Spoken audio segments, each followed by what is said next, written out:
ये 10 लक्षण भगवत प्राप्ति करने वाले उपासक के हृदय में जागृत हो जाते हैं। बहुत ध्यान से सुनना। ये 10 लक्षण जब प्रकट होने लगे तो जान लेना कि अब हमारा परम सौभाग्य उदय होने जा रहा है। बस हम भगवत साक्षात्कार के नजदीक हैं। जब तक इन 10 लक्षणों में कमी दिखाई दे तो संभालो इन 10 लक्षणों को अपने जीवन में पक्का।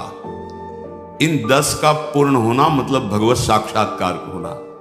सबसे पहला है धृति। किसी भी प्रकार का संकट, अपमान, विपरीतता, प्रतिकूलता, दुख आ जाए, पर जो हमने भगवत प्राप्ति का लक्ष्य लिया है, चाहे गृहस्थ हो या विरक्त हो, भगवत प्राप्ति का लक्ष्य लिया है, अब वो नहीं छूट सकता, चाहे कुछ भी हो जाए। पहला लक्षण स्वीकृति इसीलिए कहा है। कोई भी परिस्थिति, कोई भी विपरीतता, कोई भी अपमान हमारी स्वीकृति में अंतर नहीं डाल सकता। मृत्यु स्वीकार करना अच्छा है, पर स्वीकृति पे अंतर नहीं आना चाहिए। वही स्वीकृति भगवत प्राप्ति करा देगी। गोस्वामी जी बाद में सब बातें कह रहे, पहले कह रहे बिगड़ी जन्म अनेक की अब ही सुधरे आज। चाहे जितनी निंदा हो, अपमान हो, तिरस्कार हो, संकट आवे, विपत्ति आवे, परवाह नहीं, तो हर विपत्ति संपत्ति बन जाएगी।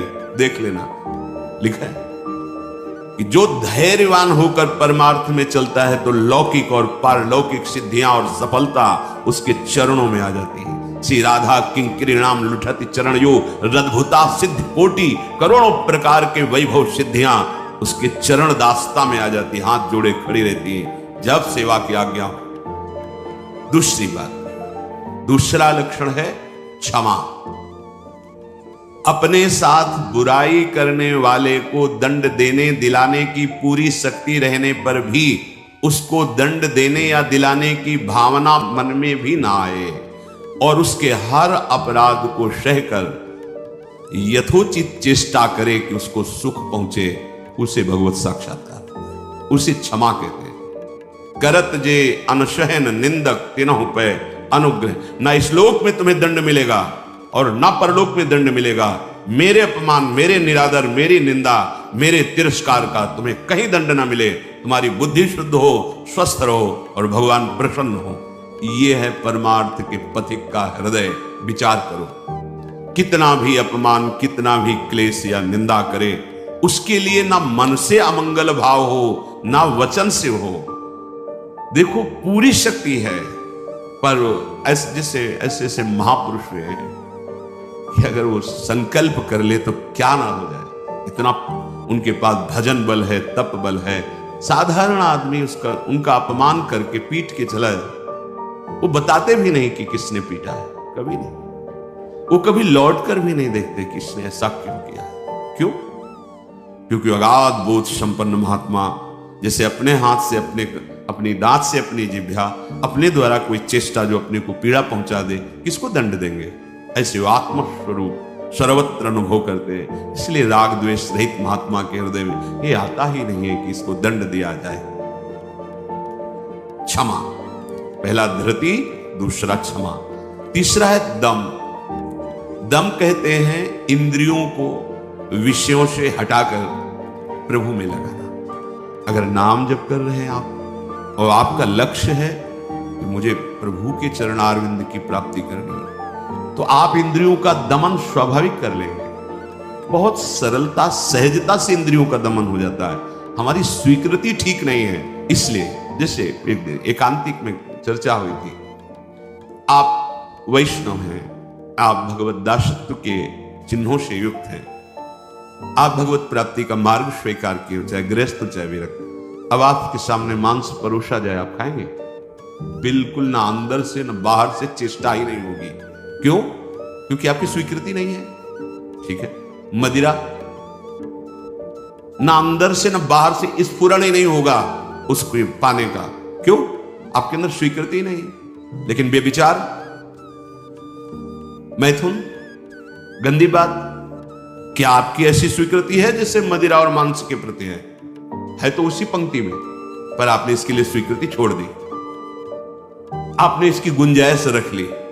अब आप गिर जाएंगे, आपकी इंद्रियां आपको गिरा देंगे, दूसरे की जरूरत नहीं, आपका मन ही आपको परेशान कर देगा, भ्रष्ट कर देगा। क्या आपकी ऐसी स्वीकृति है? और है तो आप बोलो, आपके सामने मांस परोसा जाए, मदिरा रखी जाए, तो क्या अंदर से स्फुरण होगा? स्फुरण ही नहीं होगा। आप देख लो ना, स्फुरण ही नहीं होगा और आपकी भौं चढ़ जाएगी। आपको पता नहीं आप ये क्या, या तो उठ के चल देंगे, बिल्कुल संभाषण भी नहीं करेंगे। ऐसा ही जो शास्त्र विरुद्ध आचरण है, सबके प्रति क्यों नहीं हो रहा? जो हमारे शास्त्रों में भगवत प्राप्ति के विरुद्ध आचरण बताए गए, आप उनको एक लाइन में ही बताया गया है, आप उन शब्दों में दो को तो मान लिए त्याज्य, स्वीकृति ही नहीं उनके प्रति कि हम वैष्णव हैं, भगवत दास है।